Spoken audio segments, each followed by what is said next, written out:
اللهم صل على سيدنا محمد يا رب صل وسلم دائما ابدا على حبيبي.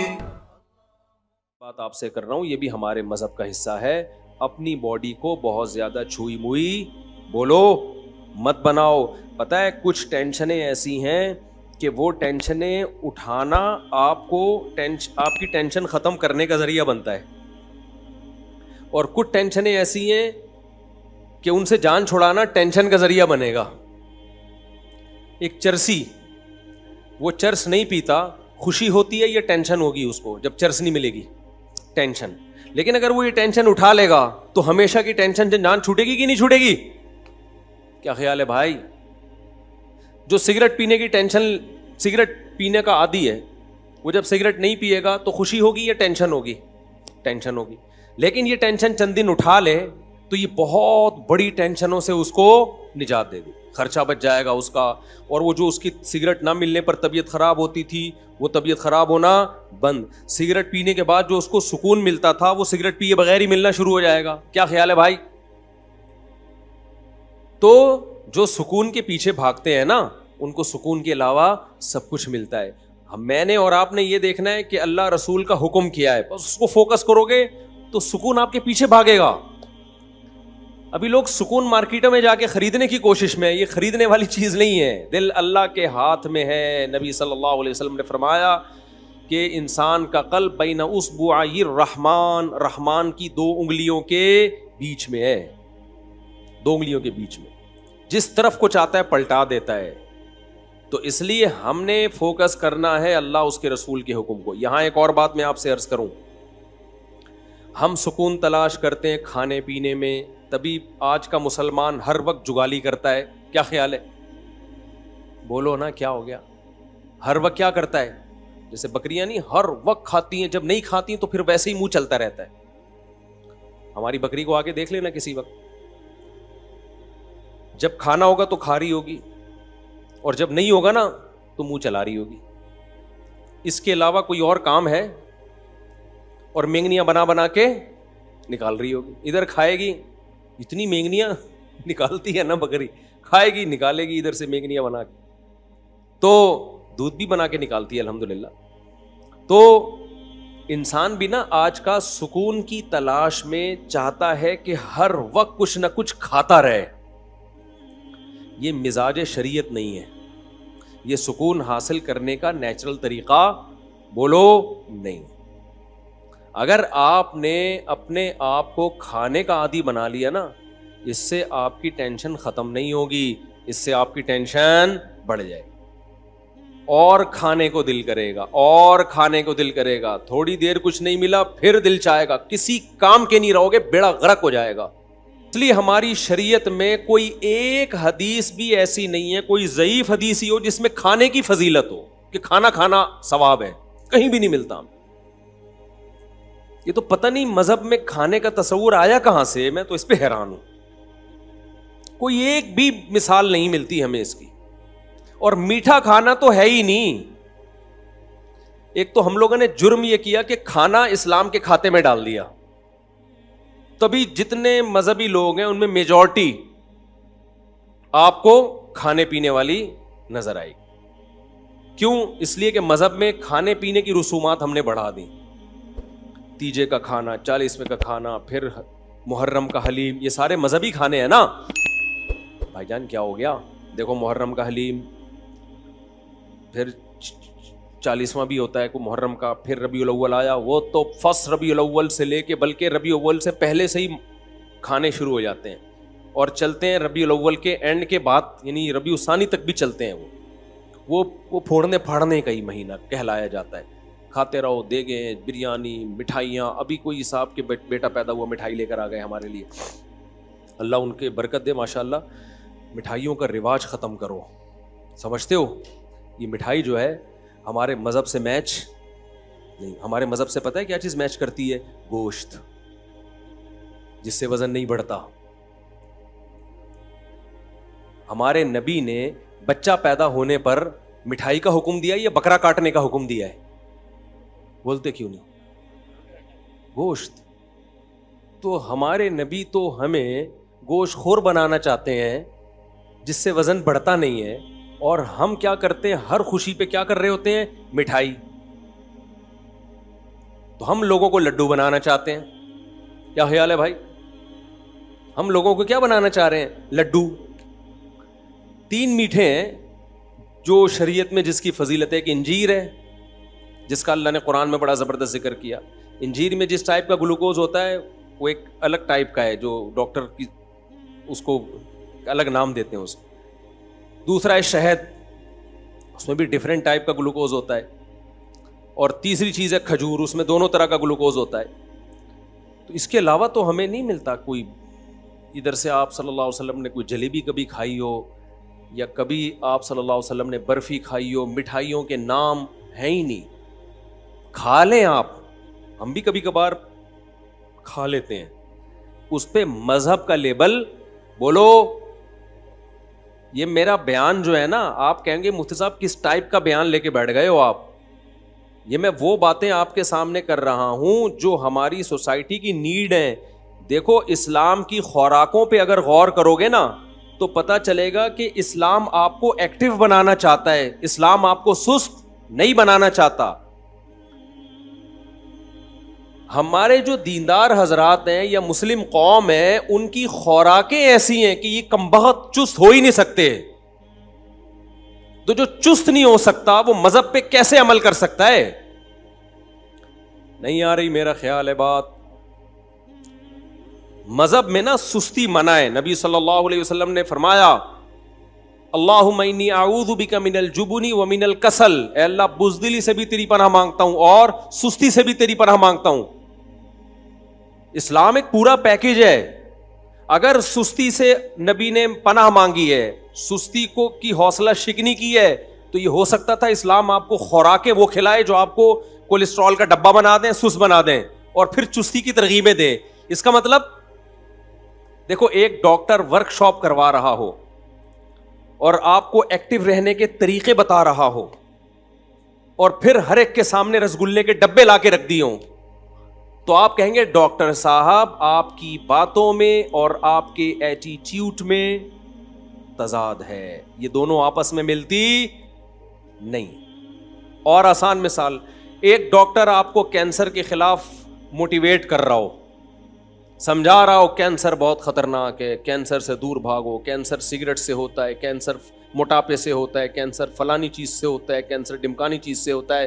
اس کے بعد پھر سٹا لگا رہا ہے بیٹھ کے, اور آپ گئے ایک ڈبہ آپ کو بھی پکڑا ہے گولڈ لیف, یہ لیجیے K2 کنگ سائز فلٹر, ہمارے دور میں یہی ایڈ آتے تھے, اب پتہ نہیں کیا آ رہے ہیں, یہ کھائی. آپ بولو گے ڈاکٹر صاحب وہ کیا تقریر تھی وہ جو آپ گھنٹوں سے کر رہے تھے؟ تو ڈاکٹر کیا, اصل میں مجھے لیکچر کے پیسے ملتے ہیں, تو لیکچر تو میں نے دینا ہے بھائی, اس لیکچر کے تو مجھے پیسے ملتے ہیں تو وہ تو میں نے دینا تھا, اس لیے باقی اب یہ ہمارا آپس کا معاملہ ہے, ہم سگریٹ پیتے ہیں کہ نہیں پیتے. تو آپ بولو گے ٹھیک ہے, پھر آپ ایک ایز اے لیکچرار بہت ایک اچھے ہیں, آپ ایز اے موٹیویشنل اسپیکر آپ کی 2 ٹکے کی حیثیت نہیں ہے, آپ تو لوگوں کو ڈی موٹیویٹ کر رہے ہیں.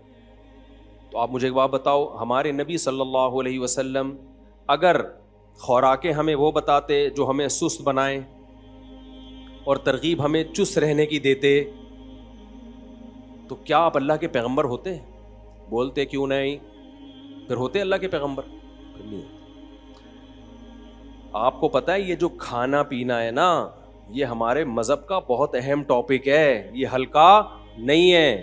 نماز روزہ تو ہے ہی, اسلام کے 5 ارکان وہ تو ہیں ہی, لیکن نماز روزے پر آنے کے لیے اور اپنی زندگی میں شریعت کو لانے کے لیے اور بھی کچھ پیکج دیے پیغمبر صلی اللہ علیہ وسلم نے. جب تک ان پیکیجز کو ہم اختیار نہیں کریں گے, اسلام پہ چلنا ہمارے لیے ممکن نہیں ہوگا. اس کی مثال میں آپ کو دیتا ہوں. اسلام میں بے جا غصہ, بلا وجہ غصہ, یہ ہر وقت توے پہ بعض لوگ جیسے بیٹھے رہتے ہیں نا غصے میں, یہ اچھی خصلت ہے یا بری خصلت ہے؟ قرآن کہتا ہے والکاظمین الغیظ, نیک لوگ غصے کو کیا کرتے ہیں؟ پیتے ہیں. اب ایک طرف اسلام کہہ رہا ہے کہ غصہ بری چیز ہے, کبھی کبھار تو ٹھیک ہے, ضرورت بھی ہوتی ہے, وہ نیچرل بھی ہے. بلا وجہ چھوٹی چھوٹی باتوں پہ ایک دم ناک پہ مکھی بٹھا کے رکھنا ہر وقت, بعض لوگوں کی عادت ایسی ہوتی ہے جیسے ابھی ایک دھماکے سے پھٹ جائیں گے وہ نا. تو یہ بری خصلت ہے. کیا خیال ہے؟ تو جب بھی کوئی عالم بزرگ غصے کا علاج کرے جس کے پاس آپ جاؤ تو وہ غصے کے دونوں پہلوؤں پہ غور کرے گا کہ ایسا تو نہیں ہے کہ آپ کو غصہ کسی روحانی وجہ سے آ رہا ہو, آپ میں تکبر ہے. غصہ جس کو زیادہ آتا ہے نا, دو وجوہات ہوتی ہیں. ایک روحانی وجہ کا مطلب اس میں تکبر ہے, اس کے اندر اس کو یہ غلط فہمی ہو گئی ہے کہ میں بہت نیک ہوں. بعض لوگوں کو اپنے بارے میں یہ خوش فہمی ہو جاتی ہے کہ میں بہت نیک. یہ بہت بڑی بیماری ہے, اور یہ ان لوگوں کو زیادہ ہوتی ہے جو مشہور ہوتے ہیں, جیسے ہم لوگ, جن کے لوگ ہر وقت تعریفیں کرتے رہتے ہیں, مفتی صاحب آپ اتنے اچھے. تو بعض دفعہ آدمی کو اپنے بارے میں وہم ہوتا ہے شاید واقعی میں بہت اچھا ہوں. یہ ہو جاتا ہے, یہ بہت خطرناک بیماری ہے. اس کا نقصان یہ ہوتا ہے کہ پھر اگر کوئی آپ سے غلطی ہوتی ہے نا, اور کوئی کہتا ہے آپ سے یہ غلطی ہوئی, تو آدمی کی کھوپڑی گھومتی ہے. وہ کہتا ہے میں کیسے, مجھے تو اتنے لوگ میرے ہاتھ چومتے ہیں, وہ بھی مجھے اچھا کہہ رہا تھا, وہ بھی اچھا کہہ رہا تھا, وہ بھی اچھا, تو یہ میں کیسے بھائی, دل چاہ رہا تیرے رکھ کے میں تھپڑ لگاؤں. بھائی جتنا بھی اچھا ہو جائے, یہ کسی کتاب میں لکھا ہوا ہے کہ اب آپ سے کوئی غلطی نہیں ہو سکتی. یہ کسی کتاب میں لکھا ہوا ہے, لکھا ہوا بھی ہوتا تو وہ کتاب میں غلط لکھا ہوا ہے, اس کا مطلب ہے, ٹھیک ہے نا. تو یہ جن لوگوں کو ایسے غصہ آتا ہے نا, یہ روحانی مسئلہ ہے ان کے ساتھ. ان کو اپنے بارے میں بل الانسان علی نفسہ بصیرہ, قرآن کہتے ہیں انسان اپنے بارے میں باخبر ہوتا ہے, اس کو پتا ہوتا ہے میں کتنے پانی میں ہوں, لیکن وہ اپنے بارے میں اپنی رپورٹ کے بجائے دوسروں کی رپورٹوں پہ اعتماد کرتا ہے. لوگ کہہ رہے ہیں بھائی بہت اچھا, تو وہ اپنے بارے میں خوش فہمی میں. یہ بہت مسئلہ مذہبی اسکالرس کے ساتھ بھی ہوتا ہے, اور جو بھی اس طرح کے ذرا مشہور لوگ ہوتے ہیں نا, ان کے بگڑنے کے چانس زیادہ ہوتے ہیں. وہ وہم ہو جاتا ہے کہ میں بہت, ایک صاحب تھے, انہیں کوئی بوڑھا بھی ذرا سی نصیحت کرتا نا تو وہ بہت غضبناک ہوتے ہیں.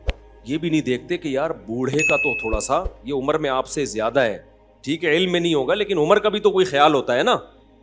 ایک نوجوان عالم کو جب کوئی بوڑھا تنبیہ کر رہا ہو تو اس عالم کو اپنے علم کو ایک طرف رکھ لینا چاہیے, اس بوڑھے کے بڑھاپے کا خیال کر لینا چاہیے کہ یار بڑے بزرگ ہیں, چھوڑو ڈانٹ کھا لو تھوڑی دیر کے لیے.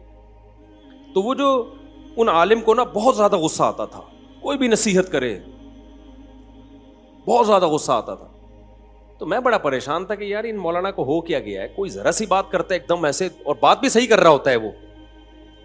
تو کسی نے بڑا اچھا تبصرہ کیا, انہوں نے کہا اصل میں ان مولوی صاحب کو اپنے بارے میں یہ وہم ہو گیا ہے کہ میں بہت نیک. بعض دفعہ ہو جاتا ہے, انسان ہے, تو یہ وہم دور کرنے کی ضرورت ہے کہ حضرت آپ کو بہت زیادہ نیک نہیں ہے, ایسے ہی ہیں جیسے سب لوگ ہوتے ہیں. اب اس کا مطلب یہ نہیں کہ آپ علماء کو جا کے بتانا شروع کر دیں حضرت آج ہمیں پتہ چلا آپ اتنے ہیں نہیں. تو آپ کا کام علماء سے عقیدت محبت ہی ہے, سمجھ رہے ہو. ہاں کوئی واضح غلطی نظر آئے 2 اور 2 4 کی طرح, تو اس پہ ایک دفعہ تنبیہ کر دی جائے, لیکن خود عالم کی تو ذمہ داری ہے نا وہ اپنے بارے میں غور کرے, حد سے زیادہ خوش فہمی میں مبتلا نہ ہو. تو غصہ ختم کرنے کا ایک روحانی بھائی یہ وجہ ہے. تو جو بزرگ ہوں گے, سچی مچی کے بزرگ ہوں گے, وہ آپ کے اس ٹیکنیکل فالٹ کو دور کریں گے, آپ کے اندر سے خود پسندی کو ختم کریں گے. بھائی نارمل رہو, جیسے سارے ہیں نا ایسے ہی بن کے رہو. دوسرا, غصے کا بعض دفعہ سبب کوئی روحانی سبب نہیں ہوتا, جسمانی سبب ہوتا. آپ بلڈ پریشر کے مریض ہیں تو ظاہر ہے آپ کو بات پہ بولو غصہ آئے گا. تو جو اللہ والے بزرگ ہوں گے وہ آپ کے غصے کے علاج کے لیے یہ بھی کہیں گے کہ بھائی ڈاکٹر کو بھی دکھاؤ, کوئی جسمانی بیماری تو نہیں ہے کہ ہر تھوڑی دیر کے بعد آپ کی رگ پھڑکنا شروع کر دیتی ہے, بیٹھے بیٹھے ایسا لگتا ہے جیسے کسی نے نیچے سے چولہا جلا دیا ہو. کیا خیال ہے بھائی؟ بعض لوگ ہوتے ہیں بیٹھے بیٹھے نا ایسا لگتا ہے کوئی چولہا جلا کے چلا گیا ہے, آرام سے بیٹھے ہوئے تھے ایک دم پتہ نہیں کیوں پھٹکنا شروع ہو گئے. ہوتا ہے کہ نہیں ہوتا؟ تو وہ کیا ہے بھائی, یا تو بلڈ پریشر کی بیماری ہے, یا اعصابی کمزوری ہے, پٹھے کمزور ہو گئے ہیں, مسل کمزور ہو گئے ہیں, برداشت ختم. بڑھاپے میں غصہ زیادہ آتا ہے, تبھی تو اللہ نے بوڑھے والدین کے بارے میں کہا کہ اگر وہ جھڑکیں تو آگے سے اف مت کرو, کیونکہ بوڑھے ہو گئے ہیں, اب ان میں برداشت ختم ہو گئی ہے. تو غصے کا آپ کی صحت سے بہت گہرا تعلق ہے. تو اب مجھے ایک بات بتاؤ, جو یہ چاہتا ہے کہ میں جنت میں جاؤں اور بلا وجہ غصہ نہ کروں, تو شریعت کے اس حکم پہ چلنے کے لیے اس کو اپنا روحانی علاج بھی کرانا پڑے گا. روحانی سے وہ ٹوپی ڈراموں والا عاملوں کا نہیں, ان کو تو خود علاج کی ضرورت ہے. تو اب مجھے ایک بات بتاؤ, جو جہنم سے بچنا چاہتا ہے اس کو اپنے غصے پہ کنٹرول کرنا پڑے گا کہ نہیں پڑے گا؟ تو کیا اس کے لیے صرف روحانی علاج, یہ روحانی سے مراد تکبر ختم کر دے, دنیا کی محبت ختم کر دے, صرف یہ کافی ہوگا؟ یہ جسمانی علاج کی بھی ضرورت ہے کہ نہیں ہے؟ یقیناً ہے, جسمانی علاج کی بھی ضرورت ہے. تبھی تو ہمارے نبی صلی اللہ علیہ وسلم نے عبادت میں اعتدال کا حکم دیا. فرمایا تمہاری جان کا بھی تم پر حق ہے. بعض صحابہ پوری رات نماز پڑھتے تھے تو نبی نے ان کو منع کیا. وجہ اس کی کیا ہے؟ بھائی آپ کی صحت خراب ہوگی تو آپ کا گھر والوں کے ساتھ ایٹیٹیوڈ خراب ہوگا, آپ ڈپریشن میں کوئی الٹا کام کرو گے جا کے. فوجیوں میں دیکھو نا, رات کو ٹائم پہ سلایا جاتا ہے, وہ سلانا بھی گورنمنٹ کی طرف سے پابندی ہے. سوئے گا تو, ان کو پتا ہے نہیں سوئے گا صبح اٹھ کے کیا کرے گا. جو جنگ لڑنے والے ہوتے ہیں یا جہاں بھی سیکیورٹی کا مضبوط نظام ہوتا ہے نا, تو اس میں ملازمین کو سلانا بھی پابندی ہوتی ہے. سونا, ہم جب مدرسے میں پڑھتے تھے نا تو ہم پہ یہ بھی پابندی تھی کہ آپ نے اتنے بجے لازمی سو جانا ہے. مجھے یاد ہے میرے استاذ بہت زیادہ اس بات پہ سختی کرتے تھے کہ دوپہر قیلولہ کیا ہے کہ نہیں کیا. ان کو پتا ہوتا ہے ان کمبختوں نے اگر دوپہر نہیں سوئے نا تو یہ پڑھیں گے نہیں, پھر یہ تھکے تھکے رہیں گے, پڑھائی میں دل نہیں لگے گا ان کا. تو یہ خوب سمجھ لیں, مذہب پہ چلنے کے لیے, اللہ کو راضی کرنے کے لیے جیسے روحانی بیماریوں کا علاج کرنا ضروری ہے, ایسے ہی جسمانی بیماری کا علاج بھی ضروری ہے. اس کے بغیر آپ مذہب پہ نہیں چل سکتے. تو جیسے غصہ اسلام میں بری چیز ہے, خوش اخلاقی اچھی چیز ہے. نبی صلی اللہ علیہ وسلم نے فرمایا قیامت کے دن میرے سب سے قریب وہ ہوگا جس کے اخلاق سب سے اچھے ہوں گے. تو کیا مطلب سارے بلڈ پریشر کے مریض نبی کے ساتھ ہوں گے قیامت کے دن؟ بولو نا بھائی, نہیں, بلڈ پریشر والوں کا وہ تو کہاں ہوں گے, وہ تو اچھے اخلاق ان کے بہت مشکل ہے نا. اسی طرح یاد رکھو, ہاں ایک اللہ کی طرف سے بیماری مسلط ہو گئی, اس پہ تو پھر صبر کا ثواب ملتا ہے. وہ تو اللہ کی, جیسے ایوب علیہ السلام ساری زندگی بیمار رہے ہیں, اس میں ایوب علیہ السلام کا قصور نہیں تھا. وہ بیماری کس کی طرف سے تھی؟ اللہ کی. اور علماء کہتے ہیں ایسی بیماری میں صبر کی توفیق بھی ملتی ہے, جس میں انسان کی اپنی حماقت نہ ہو, بلکہ یہ کس کی طرف سے ہو؟ اللہ کی طرف سے ہو. ہماری بیماریاں ہماری اپنی حماقتوں سے ہیں, اللہ کی طرف سے نہیں ہیں, اپنی حماقتوں سے ہیں. تو اب میں یہ اتنی لمبی تمہید کے بعد آپ سے عرض کر رہا ہوں کہ اسی طرح جیسے اسلام میں غصہ حرام ہے, بد اخلاقی حرام ہے, اسی طرح اسلام میں سستی بھی کیا ہے؟ بولو, حرام. سست آدمی نماز پڑھ سکتا ہے؟ فجر میں دیکھ لو, فجر میں کسی بھی مسجد میں پکے نمازیوں کا ریشو دیکھو, عام لوگوں کی بات نہیں میں کر رہا, کتنے تھوڑے نمازی ہوتے ہیں. تو یہ کیا اس کی علامت ہے کہ اتنے جو تھوڑے نمازی ہیں یہ اس لیے ہیں کہ قوم چست بہت ہے, ایکٹیو بہت ہے. نمازیوں سے نہیں اٹھا جاتا, نمازیوں سے فجر میں نہیں اٹھا جاتا. کیوں؟ سست ہیں. اور بہت سارے کام ہمارے دیکھ لو, ایک کام نہیں ہے, صرف نماز پڑھ کیسے رہے ہوتے ہیں, ایسے پڑھ رہے ہوتے ہیں. ایک صاحب کو میں نے دیکھا نماز پڑھ رہے ہیں, ایک ٹانگ پہ پورا زور, پھر تھوڑی دیر میں یہ والی ٹانگ ہلکی, دوسری. ابے تجھ سے سیدھا کھڑا نہیں ہوا جا رہا ہے یار, اللہ کے سامنے تم کھڑے ہو, اتنی سستی. یہ سستی ہے نا بھائی. سست آدمی کبھی سیدھا کھڑا ہو سکتا ہے؟ بولو, وہ ٹیڑھا میڑھا ہی ہوگا. ہمارے شیخ حضرت مفتی رشید احمد صاحب رحمہ اللہ جب بیان کرتے تھے نا تو ٹیک لگا کے نہیں کرتے تھے, حالانکہ ان کی عمر 75-76 سال میں بھی ایسے کمر سیدھی رکھ کے بیٹھتے تھے یوں, اور کوئی ٹیڑھی کمر کے ساتھ بیٹھا ہوتا تھا نا یوں کر کے اس کو ڈانٹ کے سیدھا کر دیتے تھے. حضرت کو ہم نے نہیں دیکھا کبھی سیڑھیوں سے اترتے ہوئے سہارا لیا ہو, سیڑھیوں پہ چڑھتے ہوئے بھی ایسے ٹھک کر کے جاتے تھے. آج کیا ہے, پہلی منزل پہ جانا ہے لفٹ کے ذریعے جا رہا ہے. ابے 2 سیڑھیاں چڑھ لے, یہ بہت ضروری ہے تیرے لیے, تھوڑے سے گھٹنے ایکٹیو رہیں گے نا. ابھی ایک کارپینٹر کو میں نے اپنے گارڈ کے ساتھ انڈا موڑ بھیجا. یہ انڈا موڑ یہ جہاں سے یعنی قریب ہی ہے, میرا خیال ہے 0.25 کلومیٹر ہے یہ. وہ کارپینٹر آدھے راستے میں بیٹھ گیا کہ تھوڑا ریسٹ کرنے دو, 0.25 کلومیٹر چلنے کے لیے. کتنا ہے؟ 100 میٹر نہیں, 100 میٹر سے تھوڑا زیادہ ہے. چلے اس پہ ہم بعد میں ڈسکس کریں گے. وہ بیٹھ گیا بیچ میں, جوان آدمی. تو یہ قوم کی حالت ہے, تو یہ جہاد کرے گی؟ یہ جہاد کرے گی؟ تو سستی اسلام میں بری چیز ہے. چستی کیا ہے؟ میں بھی چستی پہ اتنے بیانات کر رہا ہوں, آپ یہ نہ سمجھے مفتی صاحب پتہ نہیں کتنے ایکٹیو ہوں گے, ہم بھی آپ جیسے ہی ہیں, لیکن بات تو وہی کریں نا جو ٹھیک ہو. کیا خیال ہے؟ تو اب مجھے ایک بات بتاؤ, جب ہمیں صحابہ میں کوئی سست نہیں ملتا, اور اتنی قربانیاں سست لوگوں کا کام ہے ہی نہیں جو قربانیاں صحابہ نے دی. خالد بن ولید نے روم اور فارس کے بخی ادھیڑ کے رکھ دیے تھے. ہمارے مجاہدین جو ماضی میں ہم لوگوں نے دنیا فتح کی ہیں, فرانس تک پہنچ چکی تھی ہماری فوجیں, اور ادھر فتح کرتے کرتے شام, اور ادھر ایسٹ کی طرف انڈونیشیا, ملیشیا, یہ ساری اسلامی سلطنتیں یہ تو بہت پہلے اسلام میں داخل ہو چکی ہیں. کابل تک مسلمان فوجیں حضرت عثمان کے دور میں آ چکی تھیں, وہاں صحابہ کی قبریں ملتی ہیں. ازبکستان, آذربائیجان, یہ سب حضرت عثمان کے دور میں فتح ہو چکا تھا. تو یہ سست لوگوں کا کام ہو سکتا ہے؟ اگر نبی صلی اللہ علیہ وسلم صحابہ کو ربیع الاول کے حلووں پہ ڈال کے چلے گئے ہوتے کہ تم محرم میں اتنا حلیم کھایا کرو, ربیع الاول میں اتنی دیگیں کھایا کرو, جب بچہ پیدا ہوا کرے تو مٹھائی کے اتنے ڈبے کھا لیا کرو, تو آپ مجھے بتاؤ روم اور فارس اور آذربائیجان, ازبکستان یہ فتح ہوتے؟ بولو نا.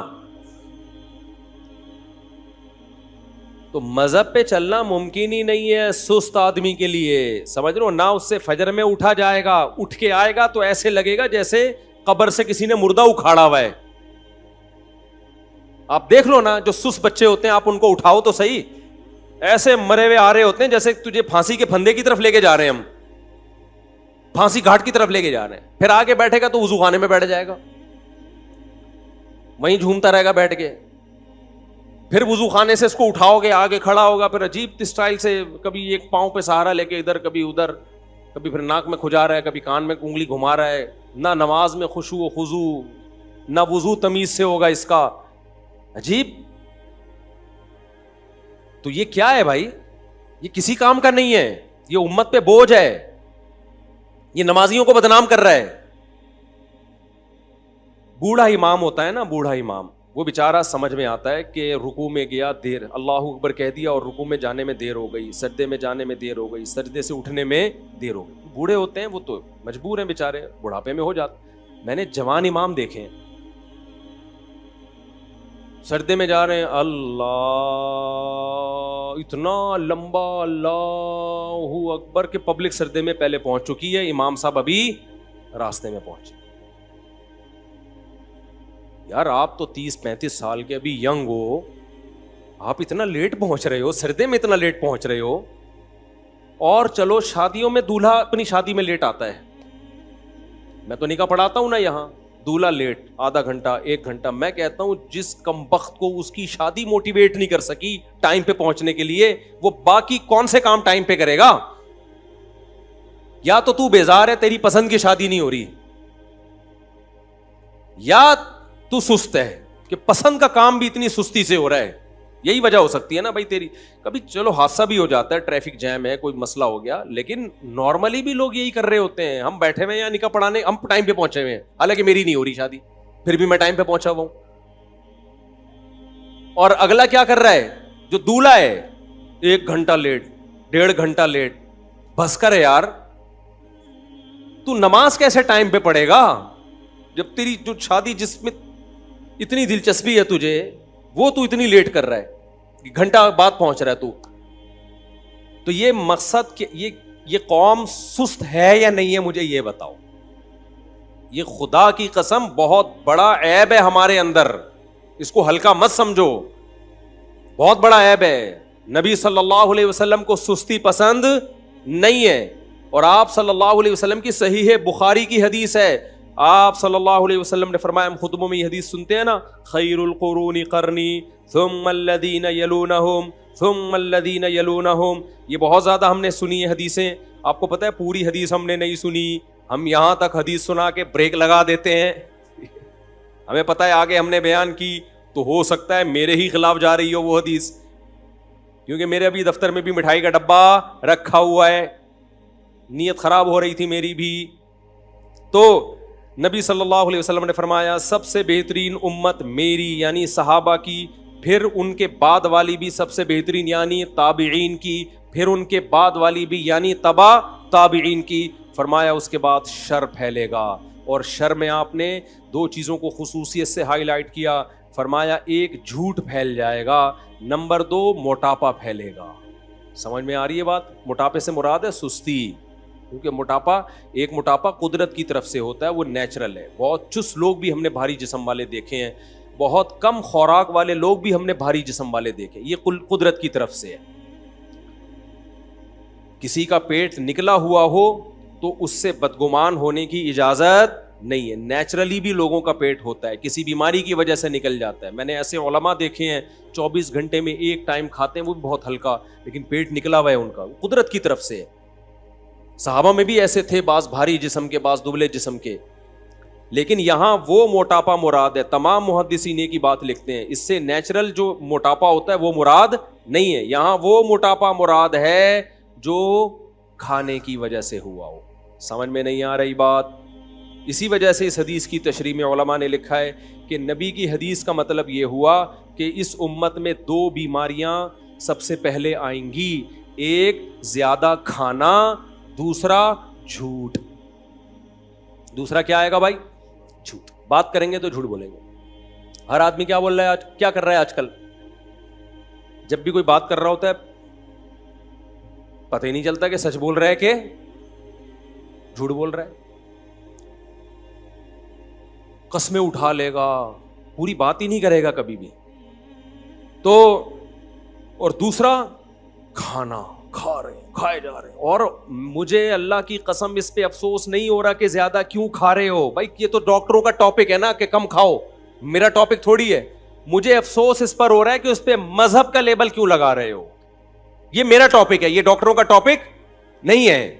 مذہب کا لیبل مت لگاؤ, مذہب میں پھوڑنا پھاڑنا پسند بولو نہیں ہے. اور مٹھائیوں کو ختم کر دو مارکیٹ سے. ہمارے نبی صلی اللہ علیہ وسلم نے جو ہمیں کھانے پینے کی چیزیں بتائی ہیں خوشی کے موقع پہ, وہ گوشت بتایا ہے, مٹھائیاں نہیں بتائی ہیں. وہ کیا بتایا ہے؟ اسلام میں تہوار ہیں.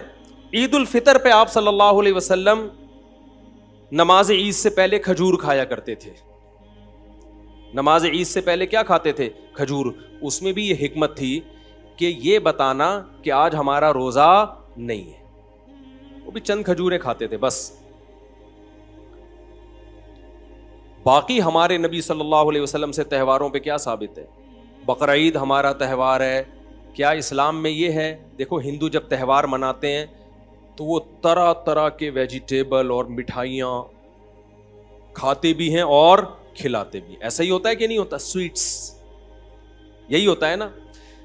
لبرل سیکولر لوگوں کا ایک تہوار ہوتا ہے برتھ ڈے. اس میں وہ کیا کاٹتے ہیں؟ کیک. فل کارب ڈائٹ, تھوڑے دنوں میں انسان کو بھی کیک کی طرح پھلا دیتی ہے, ایسی ڈائٹ. یہ ایک تہوار ہے سیکولر اور لبرل لوگوں کا. اس میں وہ کیا کھاتے ہیں بھائی؟ میں اسلام کا مقابلہ کرا رہا ہوں نا لبرلزم سے اور دوسرے مذاہب سے. کرسمس میں بھی کیا کھائے جاتے ہیں؟ کیک کھائے جاتے ہیں زیادہ تر, مٹھائیاں گفٹ کی جاتی ہیں. اسلام میں تہوار ہے عید الفطر. اس میں کیا ہے؟ عید سے پہلے چند کھجوریں, وہ بھی یہ بتانے کے لیے کہ آج ہمارا روزہ نہیں ہے. اس میں یہ حکمت علماء نے بیان کی کہ ایسا نہ ہو کہ روزہ ہے بھائی آج نہیں رکھے, آج نہیں ہے, عمل سے ثابت کریں گے نہیں آج روزہ. نمبر 2, اسلام میں تہوار ہے بقرعید, خوشی کا دن ہے نا. اس میں مٹھائی کے ڈبے کاٹنے کا حکم ہے؟ بھائی اسلام نے کہا ہوتا بھائی دوسری عید آ رہی ہے تمہاری، تو اب تم نے کیا کرنا ہے، تم نے زردے کی دیگیں پکانی ہیں، تم نے گنے کے گڑ کھلانے ہیں لوگوں کو، صحیح ہے نا؟ اس میں کیا رکھا گیا ہے؟ گوشت. آپ کو پتا ہے میں ویجیٹیرین تھا بچپن میں، گوشت نہیں کھاتا تھا. میں اسلام کی ترغیبوں کی وجہ سے گوشت کھانا شروع کیا میں نے. اگر اسلام ہماری زندگی میں نہ ہوتا تو میں آج بھی کیا ہوتا؟ ویجیٹیرین. میں گوشت نہیں کھاتا تھا، مجھے پتہ نہیں کیوں گھن سی آتی تھی گوشت سے. بعض لوگ ہوتے ہیں تو میری بقرعید پھیکی ہوتی تھی. کہیں ولیمے میں جاتا، لوگوں کی دعوتوں میں، وہاں گوشت، تو میں نے کہا یار یہ تو میں زندگی بھر اس نعمت سے محروم رہوں گا. تو 15 سال کی عمر میں پھر میں نے اپنے آپ کو جان کر آہستہ آہستہ گوشت کا عادی بنایا ہے کہ ہمارے مذہب میں تو جتنی رسومات ہیں کھانے پینے کی وہ ساری گوشت ہی سے متعلق ہیں، تو پھر ہم تو مذہبی ہو ہی نہیں سکتے صحیح طریقے سے. اب بقرعید میں بھی ہم کھچڑی کھا رہے ہوتے تھے بیٹھ کے، تو یہ تو عجیب سا لگتا تھا ہمیں، سارے دنیا گوشت کھا رہی ہے، ہم کیا کھا رہے ہیں؟ کھچڑی. تو میں نے پھر اپنے آپ کو عادی بنایا ہے. تو اس کا مطلب اسلام نے مجھے کیا بنایا ہے؟ گوشت خور. سمجھتے ہو کہ نہیں سمجھتے ہو؟ مجھے گوشت خور بنانے والا کون ہے؟ اسلام ہے. اگر اسلام میں مٹھائیاں ہوتی نا تو آج میں مٹھائی خور ہوتا، گوشت خور نہ ہوتا. اور میں پھر پتہ یہاں آپ کے سامنے بیٹھا ہوا ہوتا 4 آدمیوں کے برابر ہوتا. میرے لیے ایک الگ سے وہ بنایا جاتا ہے یہاں تک، اور میں کم ہوتا، یعنی اس میں کم ہوتا اور میرا جسہ زیادہ ہوتا، میری باڈی زیادہ ہوتی اس میں. تو ایک بقرعید ہے اسلام میں، اس میں بھی کیا ہے؟ بولو، گوشت. تیسری خوشی شادی، یہ بھی خوشی کا دن ہے، اس میں ولیمہ ہے. نبی نے فرمایا اولم ولو بشاتن، ولیمہ کرو اگرچہ ایک بکرا کاٹتے ہی کیوں نہ ہو. تو وہاں بھی کیا کھلایا جا رہا ہے؟ گوشت. مٹھائی کے ڈبے بولو نہیں ہے، حلوے مانڈے نہیں ہے. اور چوتھی خوشی انسان کو ہوتی ہے بچے کی پیدائش پر. فیملی پلاننگ والوں کو تو بالکل بھی خوشی نہیں ہوتی، وہ کہتے ہیں یہ کیا ہو گیا، آبادی بڑھ رہی ہے اور مسائل بڑھتے چلے جا رہے ہیں. لیکن اسلام کہتا ہے ان کی باتوں میں مت آؤ. کسی انسان کے لیے اللہ کی طرف سے اولاد سے بڑا گفٹ کوئی بھی نہیں ہے. یہ اولاد ٹینشن نہیں ہے، بلکہ اللہ کی طرف سے کیا ہے؟ تحفہ ہے، ہبہ ہے. یہب لمن یشاء اناسا، جس کو چاہتا ہوں بیٹیاں گفٹ میں دیتا ہوں. اگر یہ پینلٹی ہوتی تو اللہ اس کے لیے گفٹ کا لفظ استعمال نہ کرتا. آپ نے کسی کو تھپڑ لگایا، وہ کہہ رہے یہ کیا؟ کہہ رہی ہے میں نے آپ کو گفٹ دیا ہے. آپ بولو گے کم بخت، زخم پہ نمک تو نہ چھڑک، ٹینشن دے رہا ہے اور نام اس کو کس چیز کا دے رہا ہے؟ گفٹ کا. تو اللہ نے اولاد کے لیے کیا کہا؟ گفٹ ہے. تو اب مجھے ایک بات بتاؤ، اللہ میاں نے اس خوشی کے موقع پر بھی مٹھائی کا تذکرہ، رسگلوں کا، گلاب جامن کا، حلوے مانڈوں کا، کسٹرڈ کا، اور گاجر کے حلوے کا، اور کدو کے حلوے کا، اور کتنے حلوے رہ گئے ہیں؟ سوہن حلوہ. سوہن حلوے پہ اتنے فراڈ ہوتے ہیں آپ کو کیا بتاؤں میں. بس میں ایک دفعہ بیٹھا ہوا تھا، کھڑکی سے ایک بندہ آیا، سوہن حلوہ. میں نے کہا چلو گھر جا رہا ہوں، ادھر کے پی کے سے میں آ رہا تھا، بہت پرانی بات ہے. میں نے کہا چلو کچھ گھر میں ایک تحفہ لے جاتا ہوں. تو اس نے دکھایا بڑا زبردست، میں نے نکال کے پیسے دیے، دوسرا ڈبہ پکڑا کے بھاگ گیا. اس کو کھولا تو کچھ عجیب سی چیز تھی اس کے اندر. اب میں نکلوں، بس بھری ہوئی ہے، میں ونڈو سیٹ چھوڑ کر جاؤں اس ڈبے کے پیچھے، وہ پتہ نہیں کہاں گیا. پھر میری سیڑھی بھی گئی، تو ہم نے بس انا للہ پڑا. ایسے اسپیڈ سے اس نے یوں دکھایا بڑا زبردست حلوہ. میں نے کہا یہ لو پیسے. اس نے کہا ڈبہ دوسرا پکڑا دیا. میں نے کہا یہ سیمپل ہوگا، یہ اوریجنل ہوگا. ہم نے رکھا، جب کھولا اس کے اندر کچھ عجیب سی چیز پڑی ہوئی تھی. تو ایسا یہ تو کلاکاری ہے، یہ کیا ہے؟ کمال ہے. مجھے کہیں ملے تو میں اس کا شکریہ ادا کروں گا. ویل ڈن، زبردست. تو یہ یہاں نہیں، دنیا بھر میں ہوتا ہے. کسی نے بتایا کہ چائنیز سے کسی نے لیپ ٹاپ منگوایا. ابے چھوڑو، اب یہ قصے لے کے بیٹھ جاؤں گا میں. تو ہمارے نبی نے عقیقے کے موقع پہ ہمیں کیا حکم دیا؟ مٹھائی کے ڈبے یا گوشت؟ گوشت کھاؤ. اپنے بچوں کو چاکلیٹوں کے اور مٹھائی کے ڈبوں کا عادی مت بناؤ، یہ سست بنیں گے. گوشت کھلاؤ تو کیا بنیں گے؟ چست. سمجھتے ہو؟ گوشت کھلاؤ تو کیا بنیں گے؟ چست. میں یہ نہیں کہہ رہا کہ سبزی کھانا چھوڑ دیں، وہ بھی کھائیں, لیکن یہ جو نیچرل میٹھا بھی کھاؤ, آپ کھجورے کھا لو, انجیر کھا لو, کشمش کھا لو اپنے خرچے پہ. ایسی چیزیں مت کھاؤ جس سے آپ خود مٹھائی کا ڈبہ بن جاؤ تھوڑے دنوں میں. خود کیا بن جاؤ آپ, اس سے آپ کے اندر سستی پیدا ہوگی. میں جو اپنے واقعات سناتا ہوں, شو مارنا قطعاً نیت نہیں ہوتی, موٹیویشن کے لیے انسان اپنے واقعات بھی سنا سکتا ہے. دیکھو آپ کو میں ایک عجیب بات بتاؤں, 20-25 سال پرانی بات بتا رہا ہوں آپ کو میں, بلکہ اس سے بھی زیادہ. میں نے 20-25 سال سے شربت نہیں پیا ہوگا, شاید ایک آدھ دفعہ کبھی پی لیا ہو, بہت زیادہ 2-4 دفعہ پی لیا ہوگا. یہ جو شربت نہیں ہوتا چینی کے شربت, چاہے وہ روح افزا ہو, چاہے وہ نورس ہو, چاہے وہ کوئی اور شربت ہو, چینی والا کوئی بھی شربت, 20-25 سال بلکہ شاید 30 سال ہو گئے ہوں, مجھے نہیں یاد پڑتا. بچپن سے نہ افطاری میں, نہ سحری میں, نہ کہیں دعوت پہ میں پیتا ہی نہیں ہے, الا ماشاء اللہ کبھی کبھار شاید پی لیا ہو. کیوں؟ کیا مجھے اتنی عقل تھی؟ میں نے کیا یوٹیوب پہ کلپ دیکھے تھے؟ مجھے تو ظاہر ہے کچھ بھی نہیں, بچپن میں انسان کو کیا پتا ہوتا ہے. مجھے یاد ہے میں نے ایک دفعہ افطاری میں شربت پیا تو مجھے محسوس ہوئی سستی. شربت پینے کے بعد مجھے لگا کہ میرا دماغ کیا ہو رہا ہے, ٹن. کراچی میں اس کو کیا کہتے ہیں, ٹن. اچھا بچے تو ایکٹیو ہوتے ہیں, کھیلتے ہیں, کودتے ہیں, مجھے لگا کہ یار وہ ایکٹیونیس نہیں ہے. تو یہ کیوں ہو رہی ہے, آج کیا ایسا کھایا ہے ہم نے. بچوں میں اتنی کھوپڑی ہوتی نہیں ہے. مجھے محسوس ہو رہا تھا کہ یار یہ جب شربت پیو تو باڈی میں وہ ایکٹیونیس رہتی نہیں ہے. تو مجھے خود یہ بات سمجھ میں آئی کہ یار ایسی چیز میں کیوں استعمال کروں کہ 3-4 سیکنڈ کا مزہ ہے اور اس کے بعد دماغ ہر وقت سستی سے بھرا رہتا ہے. آپ افطاری میں 2-3 گلاس شربت پیو تو دیکھو حالت کیا ہوتی ہے انسان کی, ایسا پڑا ہوا ہوتا ہے, دائیں بائیں گر رہا ہوتا ہے. تو مجھے خیال ہوا کہ یار ایسا کام ہم کریں کیوں کہ 2 سیکنڈ کا مزہ ہے اور اس کے بعد جسم میں چستی ہی ختم ہو جاتی ہے. اور جسم میں جب چستی ختم ہوتی ہے نا تو انسان ڈپریشن میں بھی جاتا ہے, کیونکہ بیٹھ کسی کام میں دل نہیں لگتا اس کا, سوا اس کا حل یہی کہ بس سو جائے. تو اب کیا سوتے ہی رہے سارا دن. تو اس وقت اللہ نے مجھے یہ عقل دی کہ بھائی یہ پینے کے بعد سستی پیدا ہو رہی ہے, لہذا یہ کام کرنے کا نہیں ہے. مجھے کسی ڈاکٹر نے نہیں بتایا, کسی حکیم نے نہیں بتایا, نہ میں نے کسی کو مشورہ دیا کہ یہ کام مت کیا کرو. کیوں میں نے اس لیے مشورہ نہیں دیا, میں نے کہا ضروری تھوڑی جو میری باڈی کے ساتھ ہو رہا ہے وہی دوسرے کے ساتھ بھی ہو رہا ہو. ایک مثال ہو گئی. دوسری مثال, میں جامعۃ الرشید میں پڑھاتا ہوں. ایک دن ایک طالب علم گاجر کا حلوہ لے کر آیا صبح. اتنا مزے کا حلوہ اس نے خاص اسٹائل سے بنایا ہوا تھا, ہم نے بھی 2 نوالے لے لیے. ہم نے گاجر کے حلوے کے فضائل سنے ہوئے تھے حکیموں سے, بڑا طاقتور ہوتا ہے, یہ ہوتا ہے وغیرہ وغیرہ. تو میں نے اس طالب علم سے وہ ریسیپی لی وہ حلوہ بنانے کی. وہ ڈفرینٹ اسٹائل کا حلوہ تھا. وہ میں نے کیا, یہ بھی کئی سال پرانی بات ہے.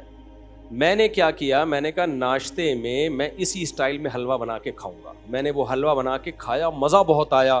لیکن جب میں مدرسے پڑھانے کے لیے پہنچا تو میں نے دیکھا جس طرح میں ایکٹیو ہو کے بچوں کو پڑھاتا ہوں اس طرح مجھ میں ایکٹیونیس ختم ہو گئی. تو مزہ ہی نہیں آ رہا. دماغ کیا ہو رہا ہے, بولو, سست. ایک دفعہ کھایا ہوگا, اس کے بعد میں نے اس طالب علم کو بولا بھائی شاید جو بنایا تھا نا پورا بھر کے وہ میں نے اسی کو لا کے گفٹ کر دیا. میں نے کہا آئندہ میں یہ کبھی بھی نہیں کھاؤں گا. مزے کا بہت ہے مگر یہ مزہ 10 منٹ کا, 5 منٹ کا, اس کے بعد ٹینشن 6-7 گھنٹے کی, کیونکہ وہ دماغ میں وہ تازگی ختم ہو گئی, بیٹھے ہوئے ہیں یوں کر کے جھوم رہے. تو بھائی کیوں اپنی جانوں پہ ظلم کر رہے ہو, ایسی چیزیں کیوں کھا رہے ہو جس سے تمہارے اندر چستی کے بجائے کیا پیدا ہو رہی ہے, سستی. کیوں اپنے جان پہ ظلم کر رہے ہو. تبھی آپ دیکھ رہے ہو نا بیان میں بھی بیٹھے بیٹھے لوگ سو جاتے ہیں, بات کرتے کرتے لوگ سو جاتے ہیں, دفتر میں بیٹھے ہوں گے آڑے ترچے ٹیڑے میڑے گر رہے ہوں گے, کوئی یوں گر رہا ہے کوئی یوں گر رہا ہے, عجیب سے. یہ سب کس کا اثر ہے, خوراکوں کا. شربت اپنی زندگی سے نکال دو. بہت زیادہ میٹھا پینے کا شوق ہے, اوریجنل جو گائے وہ گنے کا رس ہوتا ہے نا وہ پی لی, اس میں میٹھا اتنا نہیں ہوتا. سمجھتے ہو کہ نہیں سمجھتے ہو, شہد کھا لیا کرو, مدذل ہلا لیا, جو ملا کھا لیا, یہ مت بنو. تو ہماری شریعت میں اس کا بڑا اہتمام کیا گیا ہے کہ آپ کی خوراک کم ہونی چاہیے اور آپ کی خوراک اچھی ہونی چاہیے تاکہ ایک صحت مند معاشرہ وجود میں آئے، آپ میں جسم بھاری نہ ہو، آپ چست رہیں، آپ میں سستی نہ ہو، تاکہ آپ شریعت کے احکامات کو خوش دلی کے ساتھ بجا لائیں، آپ کا دماغ فریش ہوگا، گھر میں بیگم سے بات اچھے طریقے سے کریں، بچوں سے بات اچھے طریقے سے کریں۔ اگر آپ کھا کھا کے پھوڑ پھوڑ کے گھی کا ڈبہ بن گئے تو آپ ٹینشن کی ایک مشین بن چکے ہیں۔ جہاں جائیں گے ہر شخص کو ڈر ہوگا کہ کسی بھی وقت کچھ بھی کہہ سکتا ہے، کیونکہ اس کے غصے کا کچھ پتہ نہیں چلتا۔ اب آخری بات کر کے بس سچی مچی میں بیان ختم کر رہا ہوں، سچی مچی میں وہ آخری بات یہ، ابھی وقت کیا، یہ گھڑی دکھانا ذرا، ٹائم بتانا کیا ہو رہا ہے، 29 بس۔ اب سچی مچی دیکھو، اسلام ایک مکمل پیکج ہے نا، تو اس لیے اسلام نے کم کھانے کا عادی بنانے کے پیکج بھی ہمیں دیے ہیں۔ وہ پیکج یہ دیا کہ روزے کو عبادت قرار دے دیا، ایک تو فرض ہے رمضان کا، اور اس کے علاوہ بھی ترغیبات دی ہیں۔ قرآن میں جہاں بھی اہل جنت کی اللہ صفت بیان کرتے ہیں، وہاں یہ بھی بیان کرتے ہیں کہ التائبون العابدون الحامدون السائحون، وہ روزہ رکھنے والے ہوتے ہیں۔ آج ہماری سوسائٹی میں نفلی روزوں کا رواج ختم،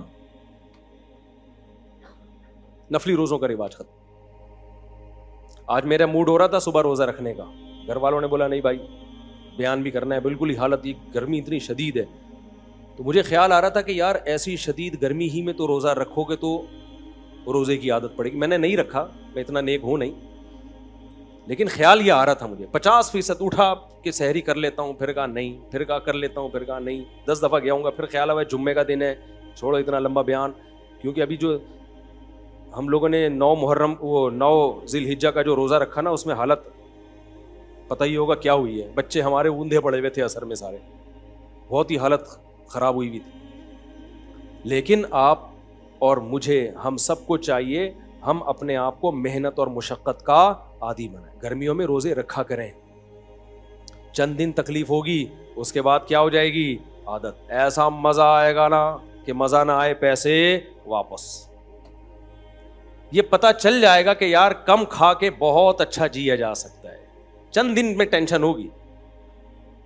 میں نے اتوار کو ایک دفعہ بیان کیا، لوگوں کو میں نے بتایا، بیان میرا ہو رہا تھا 9:30 بجے رات کو، اس میں نے لوگوں کو یہ بات کہی کہ میں نے کل رات 10:30 بجے کھانا کھایا تھا، اس کے بعد سے اب تک کھانا نہیں کھایا، 24 گھنٹے ہو گئے تھے کھانا کھائے۔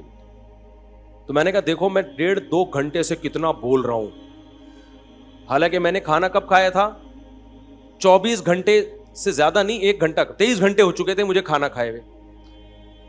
تو یہ نہیں کہ میرا روزہ تھا، میں نے روزہ بھی تھا، زیادہ کیا کیا ہے، افطاری میں 1 لیمن اور شہد ڈال کے پانی پی لیا، چند کھجوریں کھا لی، 2-4 کھجوریں بس۔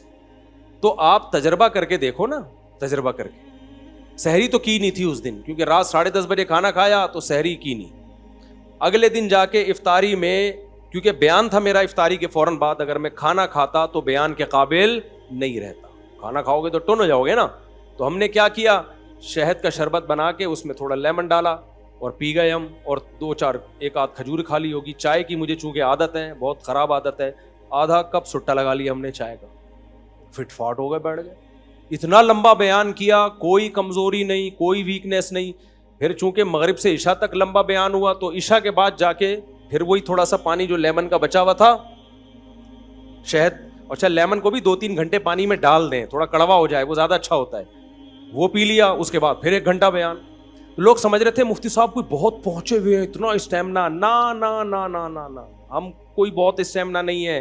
میں یہ واقعہ آپ کو اس لیے سنا رہا ہوں کہ جتنا ہم پھوڑتے ہیں اتنا پھوڑنا ہمارے لیے ضروری نہیں ہے۔ میرے جیسا باریک آدمی جو بہت زیادہ اچھی صحت نہیں ہے، آپ سے ہو سکتا ہے کم ہی صحت ہو، اتنا کم کھا کے اتنا سروائیو کر پا رہا ہوں، تو یہ میری اس کی علامت نہیں کہ بہت اچھی صحت ہے، یہ اس کی علامت ہے کہ ہم پھوڑ بہت زیادہ رہے ہیں۔ آپ تجربہ کر کے دیکھو، ہو سکتا ہے مجھے 1 گلاس پینا پڑا ہو، آپ 2 گھونٹ میں بھی چل جاؤ۔ آپ نہیں آئی میرا خیال ہے بات سمجھ؟